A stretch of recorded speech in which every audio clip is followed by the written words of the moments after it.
Point number 80, सूरज चल रहा है। ये भी इससे पहले जिक्र आ चुका था कि सूरज चल रहा है। सूरह यासीन में है, सूरह नंबर 36 आयत नंबर 38 में, कि सूरज अपने मुकाम पे पहुंच रहा है, अपना जो उसका मंजिल है उसकी तरफ जा रहा है। ये सूरह यासीन में है। और आज पता चला है जदीद साइंस से, पहले तो ये समझते थे कोपरनिकस के ज़माने में कि सूरज सेंटर में है और बाकी सारी कायनात घूम रही है। अब पूरे पिछले हज़ारों साल से यही समझते थे, अभी तक कोपरनिकस तक ये समझते थे कि गैलीलियो ये वो सारे कोपरनिकस ने मालूम किया कि सूरज सेंटर में है कायनात के और पूरी ज़मीन ये वो सब घूम रही है। पहले ये समझते थे, पहले उससे पहले तो कि ज़मीन सेंटर में है और हर चीज़ उसके तरफ घूम रही है। फिर बाद में निकला नया कोपरनिकस, नहीं कि सूरज सेंटर में है और सब चीज उसके तरफ घूम रही है, और सूरज स्टेशनरी है, सूरज नहीं घूमता, सूरज एक जगह फिक्स है और सारी चीजें उसके तरफ घूम रही है। मगर कुरान ने ये बात बताया 1440 साल पहले, कोपरनिकस से भी 1000 साल पहले, कि सूरज भी चल रहा है, सूरज भी स्टेशनरी नहीं है। ये है सूरह यासीन में, सूरह नंबर 36 आयत नंबर 38 में।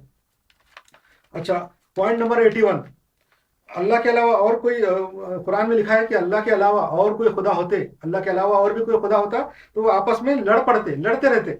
ये कहाँ है? सूरह बनी इसराइल में, सूरह नंबर 17 आयत नंबर 48 में।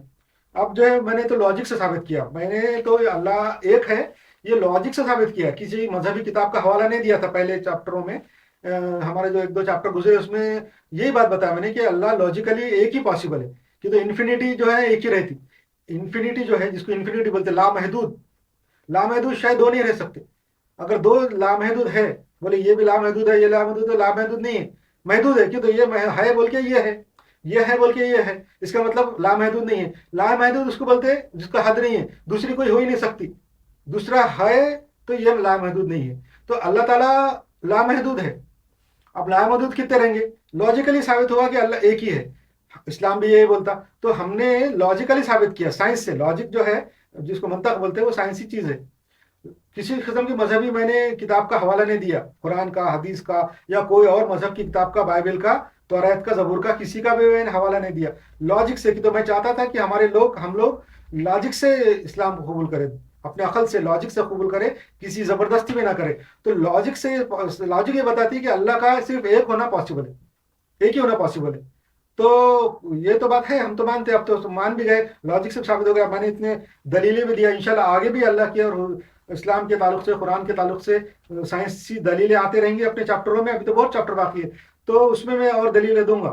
मगर कुरान में भी एक जगह लिखा हुआ है, सूरह बनी इसराइल में, सूरह नंबर 17 आयत नंबर 48 में, कि अगर अल्लाह के अलावा कोई और खुदा होते तो वो आपस में लड़ लेते आपस में, कि तो उनमें ताकत की जंग होती, इक़्तिदार की जंग होती। जैसा हमारे पास जो लीडर रहते, तो वो किसी एक बात पे मुतमईन नहीं रहते। जब किसी के पास कोई थोड़ा सा पावर आ जाता, हुकूमत आ जाती, लीडर तो बड़ी बात है। छोटे छोटे सोसाइटियों के, स्कूल की सोसाइटी के, कुछ थोड़ी सी जायदाद की सोसाइटी के, घर के, दुकानों के मालिक, वो जो है ना एक दूसरे से लड़ते रहते। ये तो छोड़ो, दुनिया के दूसरे मज़ाहिब में जाके देखो, दुनिया के दूसरे मज़ाहिब में जिसमें एक से ज्यादा खुदा का जिक्र है, वहां पे जाके देखेंगे, पता चलेगा उनके माइथोलॉजी में कि उनके खुदा आपस में लड़ते रहते। रोमन में, ग्रीक में, यूनानी मैथोलॉजी में और मशरकी मैथोलॉजियों में, जहाँ भी आप जाके देखेंगे एक से ज्यादा खुदा है। उनमें उनके झगड़ों के किस्से मशहूर है, उनके मजहबी किताबों में उनके झगड़ों के जिक्र लिखे हुए हैं कि फला दूसरा जो था खुदा, वो ज्यादा नेक बनने की कोशिश कर रहा था या कोई अचीवमेंट कर रहा था, तो ये खुदाओं ने जो है ना उसको अचीव नहीं करने के लिए मुख्तलिफ किस्म के हीले किए, हवाले किए, और उसको जो है ना वो अचीव नहीं करने दिए। फिर जंग हुई, फिर इन्हें लड़ा, फिर उससे लड़ा, फिर इन्हें गिरा, फिर वो मना। ऐसे बहुत किस्से मजहबों में लिखे हुए हैं। ये इस बात का प्रूफ है, कुरान शरीफ जो बात बता रहा है वो प्रूफ है कि एक से ज्यादा अल्लाह होते तो जरूर लड़ते। और अल्लाह ताला ने बता दिया।